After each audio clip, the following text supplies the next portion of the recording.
ሰላም ሰላም ውድ የሰማዮቹ ቤተሰቦች እንዴት ቆያችሁልን? ይህ ቻናል ቼልሲን የሚመለከቱ አሁናዊ አዳዲስ መረጃዎችን የምናደርስበት አዲስ የዩቲዩብ ቻናል ነው። ውድ ቤተሰቦች እናንተም ለዚህ ቻናል ቤተሰብ በመሆን በየቀኑ ስለ ቼልሲ አዳዲስ መረጃዎችን እንድታገኙ እንጋብዛለን። አሁን ለጡ መረጃዎች አለፍን፣ አብራችሁን ቆዩ። ቼልሲ ኢብራሂም ምባይን ከሚፈልጉት ክለቦች መካከል አንዱ ነው ተባለ።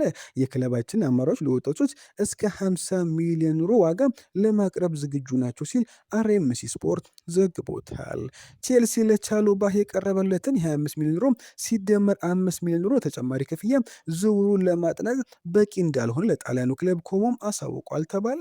ፋብሪዚዮ ሮማኖ ባወጣው አዲስ ዘገባ መሰረት ቼልሲ ቻሎባህን ለመሸጥ ከ30 ሚሊዮን ዩሮ በላይ ይፈልጋሉ ተብለዋል።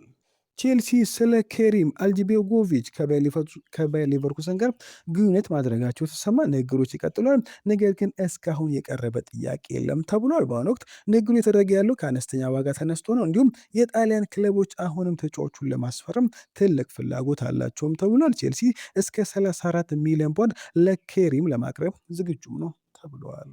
ቼልሲ በሚቀጥለው ሳምንት ከዌስተር ሲድኒና ከቶተንሃም ጋር ይጫወታል። ኩዌንዳ ከእነዚህ ጨዋታዎች በኋላ ቡድኑ ይቀላቀላል ተብሎ ይጠበቃል። ቼልሲ በአሌክስ ስኮት ላይ ያለው ፍላጎት አሁንም የቀጠለ ሲሆን በርንማውዝ የቀረበለትን የመጀመሪያ 64 ሚሊዮን ፓውንድ ጥያቄ ውድቅ ማድረጉን ተከትሎ አዲስ ጥያቄ ለማቅረብ በማሰብ ላይ ይገኛልም ተብሏል። ፖለቲጎል ባወጣው ዘገባ መሰረት በርንማውዞች አማካዩን ለማቆየት አሁን ላይ ቁርጠኛ ናቸው። ሌሎች በርካታ ታላላቅ ክለቦችን ሁኔታውን መከታተላቸውን ቀጥሏል። ሆኖም ግን አሁን ላይ እንደ ቼልሲ ተጫዋቹ ትልቅ ፍላጎት ያሳየ ክለብ የለም ተብለዋል። ብራድሌ ባርኮላ ከፒኤስጂ ጋር አዲስ ውል አልፈርምም ማለቱን ተከትሎ በዚህ ክረምት ክለቡን ለቆ ለመውጣት ዝግጁ ሆኖ ተብሏል። ቼልሲ ፈረንሳዊውን የክንፍ ተጫዋች ለረጅም ጊዜ ሲከታተል የቆየ ሲሆን እድሉ ከተገኘ አሁንም ለማስፈረም ፍላጎት አለው ሲል ፋብሪዚዮ ሮማኖ ዘግቦታል። ቼልሲ በሪያል ማድሪድ አርዳ ጉለር ሁኔታ በቅርበት እየተከታተለ ይገኛል ተባለ። ዘገባዎችን የሚጠቁሙት ከሆነ ዣቪ አሎንሶ በቱርካዊ ኮከብ ላይ ከፍተኛ ፍላጎት ያለው ሲሆን የጉለር ወደፊት ቆይታ አሁን ላይ አለመታወቁን ተከትሎ ቼልሲ ተጫዋቹን ለማስፈረም መከታተሉን ቀጥሏልም ተብሏል። የቀድሞ የክለባችን ካፒቴን ጆን ቴሪ ስለ ሌቪ ኮሎና ማክሰንስ ላኩራ ጥምረት አስተያየት ሰጠ። ኮሎና ላኩራ አንድ ላይ ቢጣመሩ በጣም የሚያስፈሩ ይሆናሉ። አንደኛው በግራ እግሩ የሚጫወትና ኳሱ ወደፊት የሚያስቀጥለው፣ ሌላኛው ደግሞ በጉልበትና በማጥቃት የሚጫወት ነው። ይህ እውነተኛም የዘመን የመሃል ተከላካይ ጥምረትም ይሆናልም ተብሏል። የቼልሲው አላማስመሪ ወደፊት ጉዞ በእርግጥም አጋዥና አጓጊ ይመስላልም ብለዋል። ቼልሲ ከሊቨርፑል ከማንቸስተር ሲቲና ከሳውዲ አረቢያ ክለቦች በፔድሮ ኔቶ ላይ ያለው ፍላጎት እየጨመረ መምጣቱን ቢያውቅም ተጫዋቹን አሳልፎ ለመሸጥ በንቃት እየሰራ አይደለም ተባለ። ሰማያዎቹ በገበያው ላይ ከፍተኛ የክንፍ ተጫዋች እጥረት መኖሩን ተከትሎ የኔቶን ዋጋ እንደሰቀለው የሚያምኑ ሲሆን የአርቢ ሌፕዚጉ የአንዲዮ ማንዴና የፒኤስጂ ብራድሌ ባርኮላ ከ100 ሚሊዮን ፓውንድ በላይ እየጠየቀባቸው መሆኑም ይታወሳል። ኔቶ ያን ያህል ዋጋ ያወጣል ተብሎ ባይጠበቅም ቼልሲ ተጫዋቹን ለመሸጥ ካሰበ ከፍተኛ የዝውውር ዋጋ ይፈልጋል ተባለ። የሲቲው አሰልጣኝ ኤንዞ ማሬስካ ቀደም ሲል በቼልሲ በነበሩበት ኔቶን በቀኝ ክንፍ ላይ በብዛት ይጠቀሙበት እንደነበር ይታወሳል። አሁን ከሱ ጋር እንደገና ለመስራት ፍላጎት እንዳላቸውም ይነገራል ሲል ዴይሊ ሜል ዘግቦታል።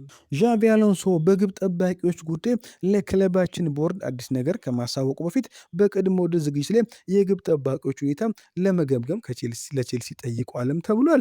ለአሁኑ ነገሮች የተቀዛቀዙ ቢሆንም አሎንሶ አዲስ ግብ ጠባቂ እንዲያስፈርሙ ካሰበ ክለቡ ወደ ገበያው ሊገባ ይችላል ሲል ቤን ጃኮብስ ዘግቦታል። ኢማኑኤል ፔቲት ስለ ክለባችን አሁናዊ የዝውውር ሁኔታ አስተያየት ሰጠ። ቼልሲ ዣቪ አሎንሶን ካስፈረመው በኋላ እስካሁን በዝውውር መስኮቱም ጥሩ ስራ እየሰራ ይገኛል። ነገር ግን ሙሉ በሙሉ ለዓላማ የተሰጠ ስብስብ መገንባት ከፈለጉ ኤንዞ ፈርናንዴዝን በውሰት የሚሆን በቋሚነት በመሸጥ ከቡድኑ ማሰናበት አለባቸውም ብሎም እሱ በቡድኑ ውስጥ እንዳስፈላጊ እንቅፋት ነው የሚሆነው ብለዋል። ጆን ስቶንስ ከሲቲ ከለቀቀ በኋላ ቼልሲን ለመቀላቀል ግልጽ ፍላጎት እያሳየ ይገኛል ተባለ። ከሁኔታው ጋር ቅርበት ያላቸው ምንጮች እንደገለጹ ከሆነ የስቶንስ ወኪሎች በዚህ ክረምት ሊደረግ የሚችለውን ዝውውር አስመልክቶ ከቼልሲ እና ከማንቸስተር ሲቲ ጋር በጥብቅ በመነጋገር ላይ ይገኛሉም ተብሏል። ስቶንስ ባለፉት ቀናት ከሲቲ ጋር እንደማይቀጥል ካሳወቀ በኋላ አሁን ወኪሎቹ ከቼልሲ ጋር በይፋ ንግግር እያደረጉም ነው ተብሏል። እንግሊዛዊ መሃል ተከላካይ በማንቸስተር ሲቲ ሁልጊዜም በቋሚነት ለመሰለፍ የታገለ ሲሆን ከእንግሊዝ ብሔራዊ ቡድን ጋር ጥሩም የዓለም ዋንጫ ማሳለፉም ይታወሳል። ያን ጥሩ ብቃት ተጠቅሞ በቋሚነት የሚሰለፍበትን ድል በቼልሲ ማረጋገጥ ግን ይፈልጋልም ተብሏል። ዣቪ አሎንሶ በመሃል ተከላካይ ስፍራ ልምድ ያሉ ጥራት ያሉ ተጫዋቾች ለመጨመር አሁን ላይ ፍላጎት ያለው ሲሆን አሁን ላይ ደግሞ ስቶንስ ዋነኛው አማራጭ ይሆናልም ተብሏል። ዣቪ አሎንሶ በቼልሲ አዲስ ነገር ይዞ ወጥቷል። ቼልሲ በቤኑ ባዲያሺ ላይ የነበረውን አቋም መቀየሩም ተዘግሟል። ቀደም ሲል ባዲያሺሊ በስታንፎርድ ብሪጅ ይቆያል ተብሎ ቢጠበቅም የቅርብ ጊዜ ዘገባዎች እንደሚጠቁሙት ከሆነ ቼልሲ በዚህ ክረምት ፈረንሳዩን ተከላካይ እንዲሁም አክሴል ዲሳሲን ለመሸጥ ፈቃደኛ ነው ተብሏል። ማክሰስ ላክሯ ቼልሲ ሊቀላቀል የተቃረበ ሆኖ አሎንሶ የማል ተከላካይ አማራጮቹን ለመቀነስ ቡድኑን ለማመጣትና በተጫዋች ሽያጭ ላይ ገቢ ለማግኘት አቅዷልም ተብሏል።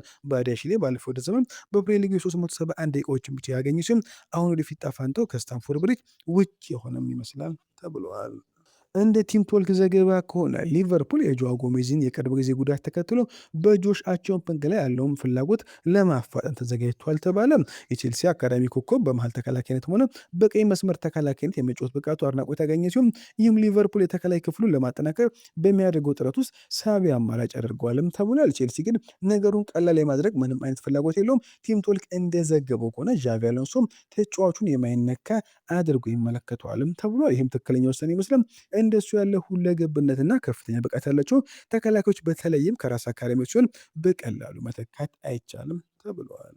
እንደ ቲም ቶልክ ዘገባ ከሆነ አስቶን ቪላ ለኒኮላስ ጃክሰን የክለቡን የዝውውር ሪከርድ የሚሰብር ጥያቄ ለማቅረብ እየተዘጋጀ ነው ተባለ። አሰልጣኝ ኡናይ ኤምሬ የቼልሲውን አጥቂ እንደ ዋና የአጥቂ ኢላማቸው ይመለከታል የተባለ ሲሆን በክለቦች መካከል ከተደረጉ ንግግሮች በኋላ ቪላ ከቼልሲ ጋር ሌላ ዝውውር ማጠናቅ እንደሚችል አሁን እምነት እያደረበት ነው ተብሎ ኤምሬ ለጃክሰን የቪላን የዝውውር ሪከርድ ለመስመር ዝግጁ ከሆነ ምናልባትም የቼልሲ ደጋፊዎች በእግር ኳስ ዓለም ለእሱ የሚሰጡን ከፍተኛ ግምት አሳንሰው አይመለከቱትም ተብለዋል። የቀድሞ የክለባችን ሌጀንድ ጄሚ ፍሎይድ ሊያም ዴላፕ የእግር ኳስ ሕይወቱን ለማንሰራት በውሰት የመውጣት አማራጭን እንዲያስብበት መከረ። እሱ መጫወት ይፈልጋል። በቼልሲ እንደነበሩ አይነት ሌላ ተጨማሪ ዘመን ማሳለፍ የለበትም።